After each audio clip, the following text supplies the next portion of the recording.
let's be frank, what we're talking about in Gaza now is not just a humanitarian cataclysm, but a mass atrocity. And Mr. President, what is important for every member of this body to understand, and every American to understand, is that all of this is being done with bombs and equipment provided by the United States of America and heavily subsidized by American taxpayers.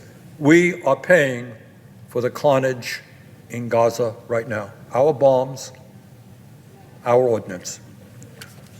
There is no denying that we are, as a nation, complicit in this carnage. Bottom line, we should not be giving more money to a right-wing extremist government in Israel to conduct a horrific and immoral military campaign, which includes indiscriminate bombardment.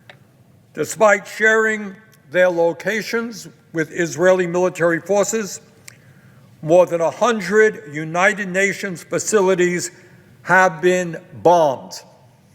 More than 100 UN facilities have been bombed, and the UN reports, and again an incredible fact, that over 60% of the housing units in Gaza have been damaged or destroyed. Can you imagine that? Israel has the right to go to war against Hamas. It does not have the right to go to war against innocent men, women, and children in Gaza. Israel's reliance on widespread and indiscriminate bombardment, including the use of massive explosive ordnance in densely populated urban areas, is unconscionable. Mr. President, Israel's military campaign will be remembered among some of the darkest chapters of our modern history. As of today, nearly 20,000 people have been killed, 70% of whom are women and children. Let me repeat that. Nearly 20,000 people have been killed, 70% of whom are women and children, and more than 52,000 have been wounded since October 7th. More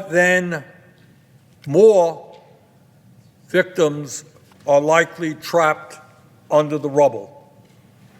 Further, 135 United Nations workers have been killed, as well as dozens of other aid workers.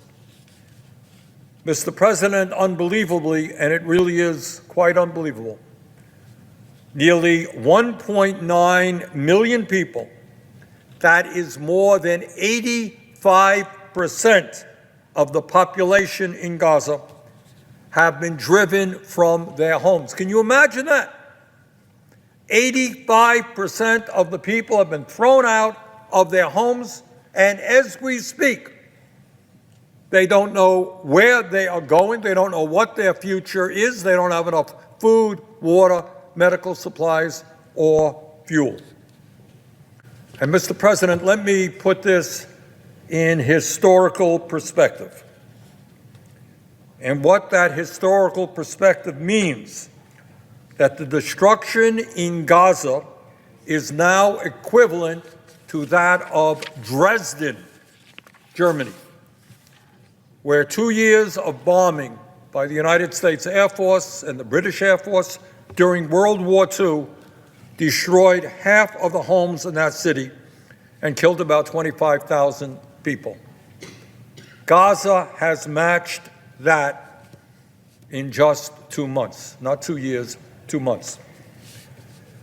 This massive bombardment has made it impossible for the United Nations and other aid groups to provide basic necessities to the people in Gaza. There is little electricity, food, water, medicine, or fuel, and hundreds of thousands of children are going hungry tonight in Gaza. The shortage of clean water and adequate sanitation facilities is leading to disease.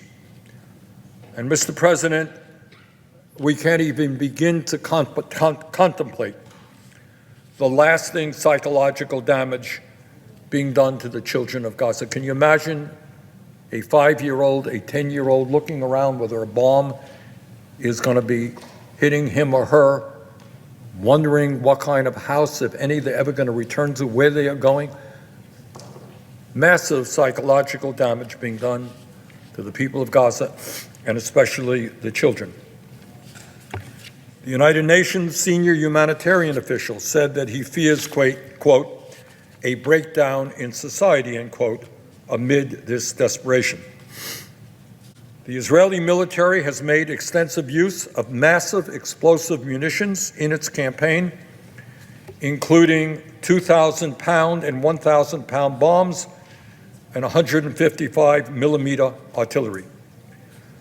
These bombs and shells are manufactured here in America and supplied to Israel by the United States of America. The Wall Street Journal reports that the United States has provided at least 15,000 bombs and 57,000 artillery shells to Israel since October 7th, including more than 5,400 of the huge 2,000-pound bombs that can flatten entire neighborhoods. The Washington Post reports that in just 6 weeks after October 7th, Israel dropped more than 22,000 American-supplied bombs on Gaza. And CNN reports that U.S. intelligence believes 40 to 45% of the bombs Israel has used in Gaza have been unguided, dumb bombs. These munitions were provided with the full knowledge they would likely be used in Gaza, a densely populated urban area with a large civilian presence. Parts of Gaza are more densely populated than New York City. Mr. President, the press, human rights monitors, and U.S. officials have confirmed that U.S.-provided bombs have been used in attacks that have killed thousands of civilians. This campaign, I am sorry to say, very likely violates U.S. law and U.S. policy. And that is why I have introduced a privileged resolution under Section 502B of the Foreign Assistance Act. The resolution requests that the State Department provide information on any credible allegations of human rights violations in Gaza caused by indiscriminate or disproportionate military operations and the blanket denial of humanitarian access.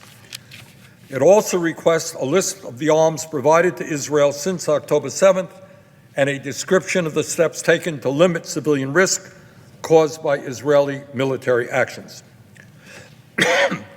We will be voting on this resolution in January. And the basic question that we will be answering in that resolution is, do we support asking the State Department whether human rights violations may have been committed in the Israeli campaign in Gaza? That is not a tough question. And I hope that what we will see is a yes vote from most of my colleagues. This should not be controversial. If you believe, as I do, that this campaign has been indiscriminate, then it is our responsibility to get that question answered. If you believe Israel has done nothing wrong in Gaza, then you should want that information to support your belief. When we receive this information, we will then have a privileged vehicle to debate any necessary changes in U.S. security assistance to Israel. Mr. President, while I look forward to this debate, let me also mention that there are other things that we should be doing as well. The United States President Biden has urged Israel to change its tactics with regard to their indiscriminate bombing. The President, people in the State Department have asked Netanyahu over and over and over again. Unfortunately, the Netanyahu government has not listened and has not been terribly interested in our perspective, despite the fact that we are supplying the bombs that they are using, despite the fact that we have provided them with $3.5 billion every year for a long time in military aid. Instead, the Netanyahu government is continuing its military approach, which is both immoral and in violation of international law. And in my view, Mr. President, the United States must end our complicity in those actions. And to do so, we must make two critical changes in our policy. First, while it is appropriate to support defensive systems like Iron Dome to protect Israeli civilians against incoming rockets, it would be irresponsible to provide an additional $10.1 billion in military aid beyond those defensive systems as contained in the proposed supplemental foreign aid package. Second, in my view, the United States should support efforts at the United Nations Security Council to end the bloodshed, such as a resolution expected tomorrow that would demand, and I quote, an urgent suspension of hostilities to allow safe and unhindered humanitarian access, and for urgent steps toward a sustainable cessation of hostilities, end quote, as well as the unconditional release of all hostages. This should be something we strongly support. As you may recall, last week, the United States vetoed a resolution, and I think that was disappointing not just to me, but to many Americans. Mr. President, as we soon head home to our families, let us not forget the millions of people in desperate need, both here in the United States and around the world. In Gaza, there is a horrific situation we can and must do more to address. Cannot forget about it, cannot shove it under the rug. The time is now for the United States to stand up and do everything that we can to end this humanitarian disaster. Mr. President, thank you very much.